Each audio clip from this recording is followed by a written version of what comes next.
I think a lot of people's, you can only talk about Mike Norvell's job security so much. You know what I'm saying? Right.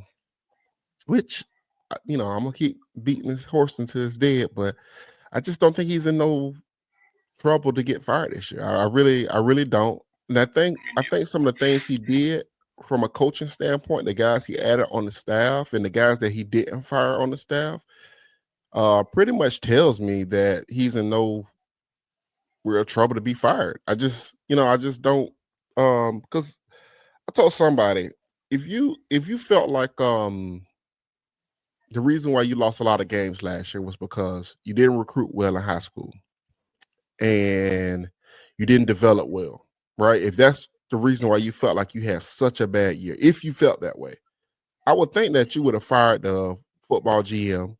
You'd have fired some of the recruiting coordinator people in the back rooms. You would have fired some of the coaches, more coaches on the staff that signed off on these guys and guys that missed in recruiting, but they really didn't do that. I mean, Papuch Right. is still there.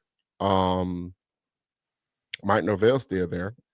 I mean, David Johnson, he's a running back coach. He's still there. You Yep. know, and a running backs Yep. coach, Yak. your running back coach should be like your best recruiter on the staff. So, Right. um, they didn't really the total makeover of you saying, man, I want to rebuild this staff in a way that we're going to recruit at a higher level, we're going to develop at a higher level.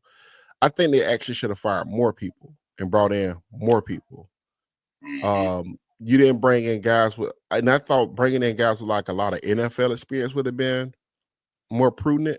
Like, you brought in Patrick Surtain Senior the year before, which you was kind of forced into that hire because I heard they wanted to make another hire, but somebody was like really dead set on them hiring Patrick Surtain and really talked Mike into doing it. And I thought, because of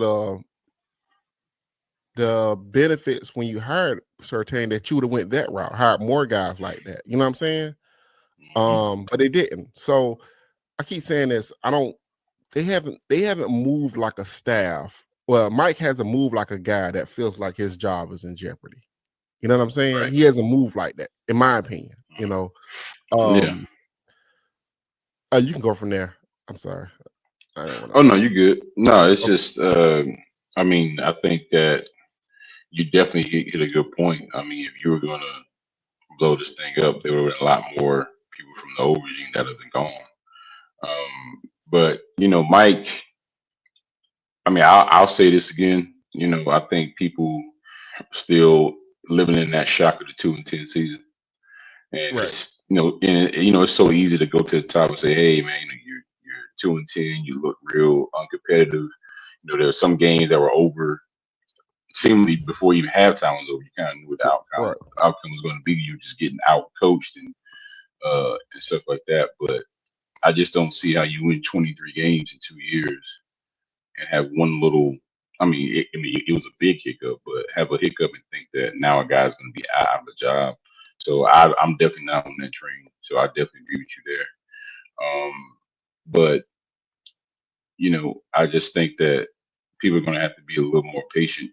Well, as far as the ones that won't want him gone, that really want his head on the stick, like that's not going to happen after this year. Yeah. I mean, they Um, they just haven't. He just haven't. It's like it's hard to explain. It's like I feel like he didn't take the appropriate step back and actually look at the program and see what's actually wrong with the program and or take a step back and look at it and see what's actually right with the program. I think that the way they moved seems like they believe if they just spend more time with the players and be uh, more adept with the players and be more hands-on with the players, that the players will actually play better and that'll be the turnaround they want. I don't think I don't think they see it as we're not actually bringing in pro-ready NFL type guys that can compete in a real back and forth with other teams that have NFL talent. They believe they have a effort problem. You know what I'm saying? But I guess that's where, for people that do want Mike gone, or the people that do want to believe in Mike, I think that's the problem a lot of people see. Like, where's the like, I think with Saban, it's always like he always had an edge. And most of the great coaches have an edge. There is a competitive fire. There is a, it's never good enough until you win everything. You know what I'm Mm-hmm. saying? So they haven't really brought in guys that's going to do that type of stuff. So I think that's probably your biggest problem. You know, I think that's your biggest problem. And we're gonna start with the defensive staff, because I thought with the defensive staff he had a real chance to really bring in guys that you probably could have got more dogs as far as your defensive staff, right? Um, and really attack your problem on